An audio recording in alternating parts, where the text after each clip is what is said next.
Peggy 18.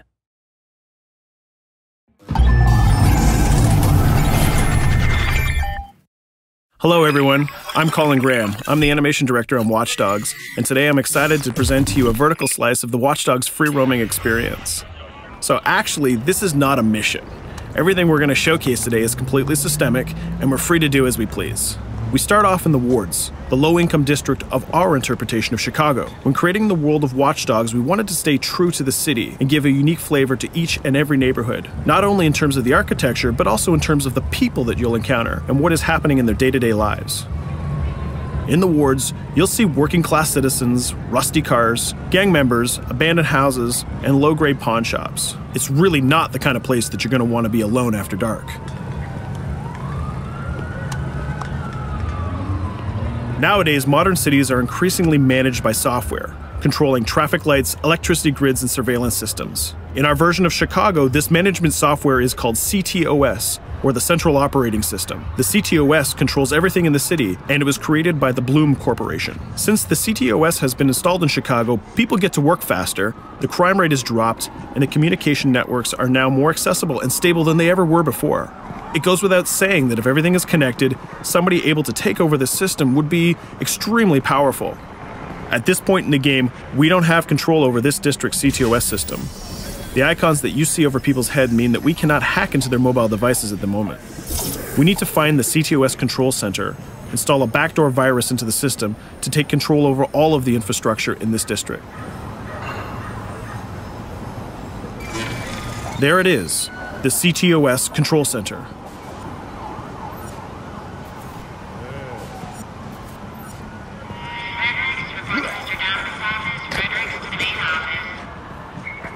Watch it. You're walking someplace you got no business. It's heavily guarded. Let's see if we can find the server access codes from a distance. With cameras, we can explore restricted areas without being spotted, tag different guards, and access details on their lives. What the hell is she doing with that weasel motherfucker? It seems that Bloom employees all have a sort of shady past. There it is, the access code to the server room. Unfortunately, we can't access the server via the cameras. We need to sneak inside. One thing that was really important to us when we designed Watch Dogs was to fully support different player styles. Every situation in the game can be tackled the way the player sees fit. In this situation, we can go all out guns blazing, completely stealth without the guards ever seeing us, or we can hack from a distance without ever setting foot inside the restricted area. Let's hack this forklift. Aiden can use the environment to distract and lure guards. Pretty much anything you hack has multiple functions. So, for example, you could use this forklift to access the roof, or you could use it to create cover. Hacking in Watch Dogs is all about player expression. Let's set an improvised explosive device so we can hack it a little bit later.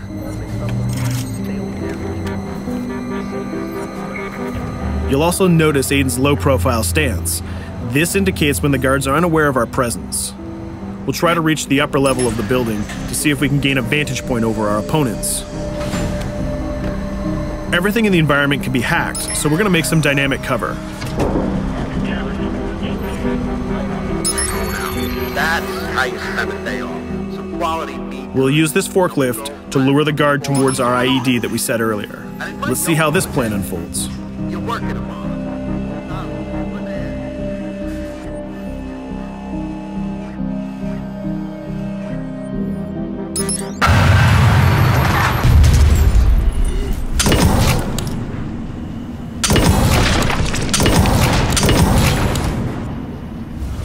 What you just saw is called focus. It represents Aiden's analysis capabilities and his quick reflexes. This gives the player more time to combine core game mechanics together, such as shooting, hacking, and driving, in order to handle more complicated situations.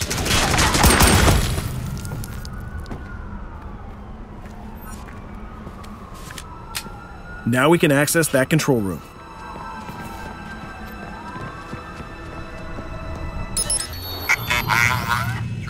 Drop 2, 5.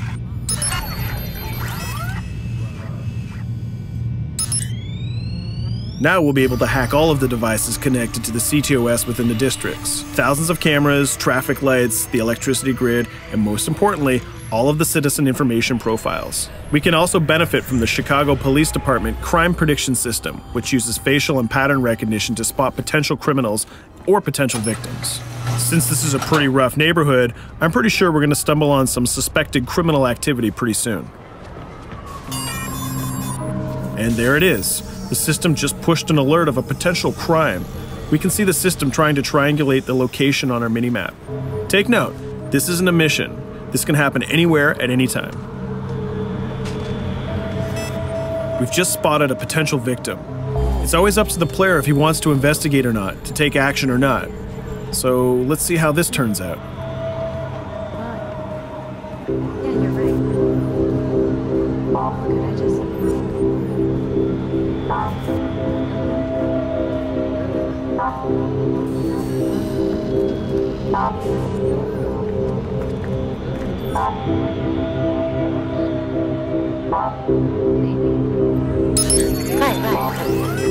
You think you're leaving me? Huh?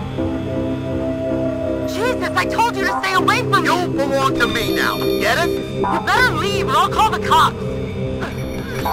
I'll fucking kill you, goddammit! Get off! Yo! That was close. Good thing that we intervened.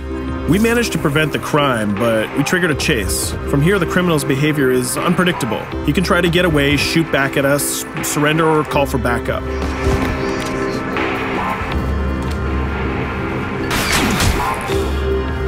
It seems like he decided to get away by car. Let's chase him down. In Watch Dogs, we have a wide variety of vehicles. Each one of them has their own unique properties and handling. Let's see how we can use the CTOS to our advantage to neutralize this criminal and leave the cops to deal with him later.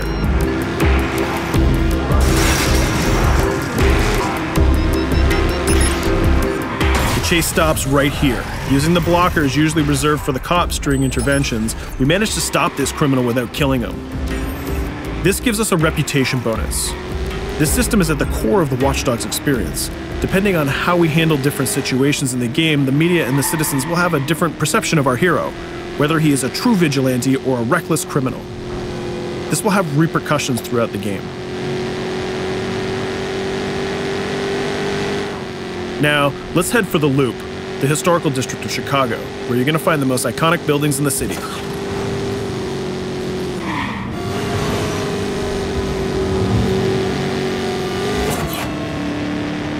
We're going to go to a gun shop to see what arsenal is available for players. The economy is a big part of Watch Dogs. Players will be able to grow their arsenal with weapons and craft their tools in order to increase their power and their hacking abilities.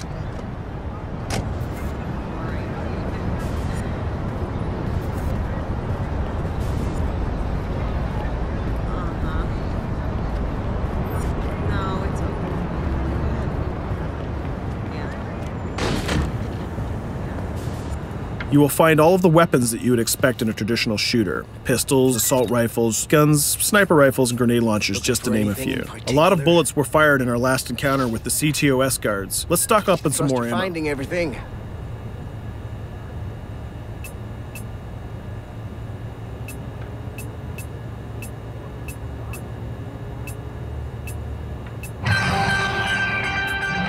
As we mentioned earlier, the media keep track of your actions and the citizens are going to react according to the perception that they have of you. Here, the media is reporting a crime in which you are the #1 suspect. The gun shop owner recognized you and decided to trigger a silent alarm to notify the police. Copy that. Possible wanted suspect presumed armed and dangerous. Police are now trying to locate the source of the threat using the surveillance system in the city, represented by the yellow circles on the minimap. Come in, PH3.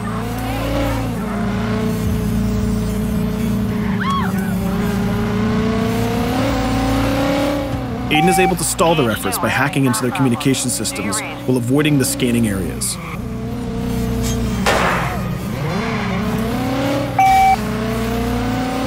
PH units, do you copy? Repeat, squad to all PH units. Once they've lost our trail, we can go back to our activities.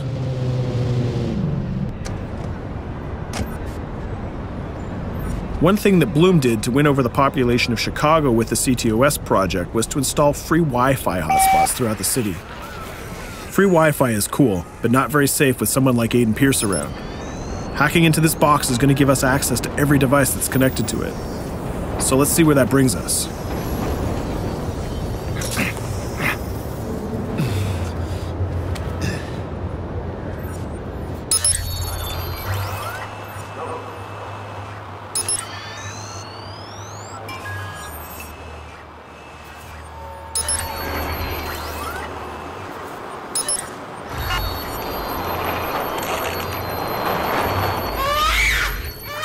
We just hacked into the webcam of a laptop. It seems that we're in the apartment of a mother and we can hear her baby crying in the background.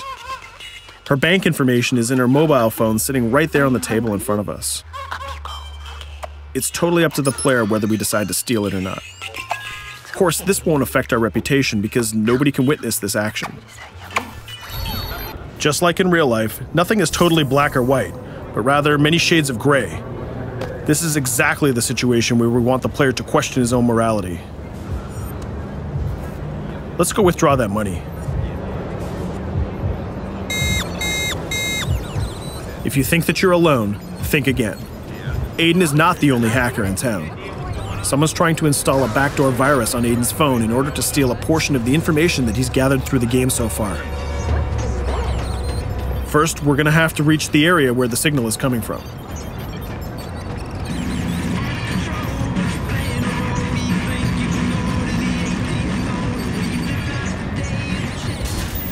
Using our profiler, we're going to try to identify the hacker before the installation finishes.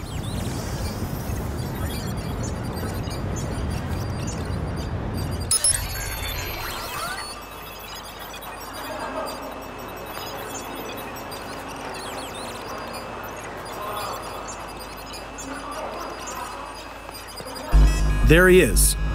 In Watch Dogs, things aren't always what they seem to be. This is actually another player that seamlessly came into our single-player experience. Let's not let him get away with this. We're going to teach this guy a lesson.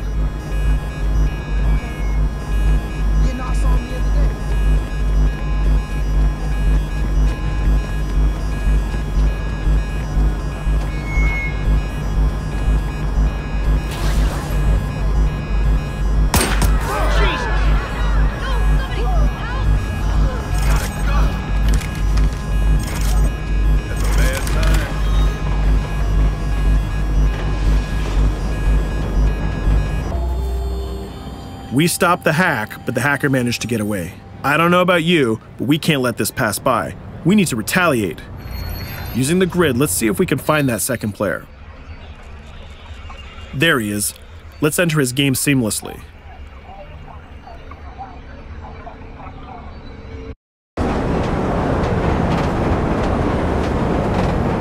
The second player is not yet aware of our presence. If we act carefully, he might think that we're one of the many NPCs in the city.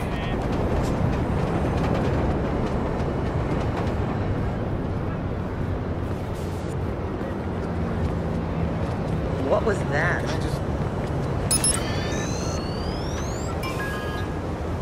So let's find a place to hide and start hacking. What's going on?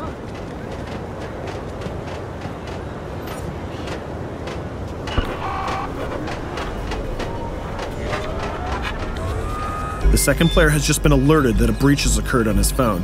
He's trying to find us using his profiler.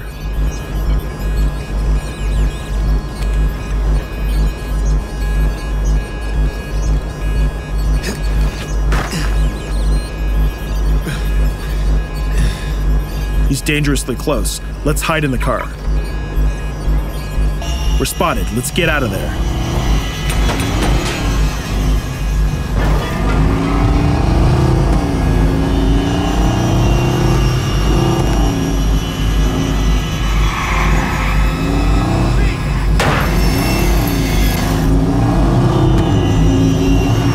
Let's set up an ambush right here. By dragging the other player back here into the alley, we make sure that no civilians get hurt during the firefight. We didn't succeed in hacking the second player, but we did get a little bit of revenge. So that's what we have time for today. We hope you enjoyed our quick gameplay session. Stay tuned for more about Watch Dogs.